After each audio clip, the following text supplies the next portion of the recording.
Hello everyone, Pedro with you, and in this video I'm going to show you how to share location on iPhone through text. So actually it is very easy. First of all, you need to simply open the Messages application, and here you need to choose the conversation where you want to send your location through text.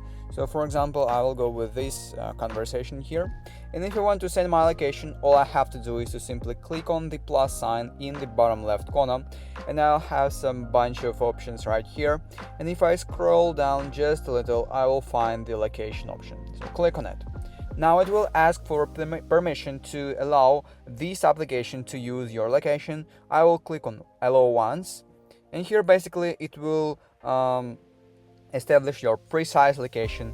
And if you want to send your location through text, you need to just simply click on the share button and choose here indefinitely until the end of the day or for 1 hour. So this is for how long your location will be available for this person. I will choose for 1 hour.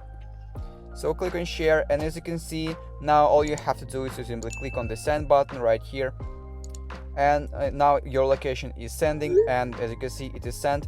And it is basically how you can send your location through text on iPhone. If you found this video useful, leave a like and subscribe to the channel. Thank you.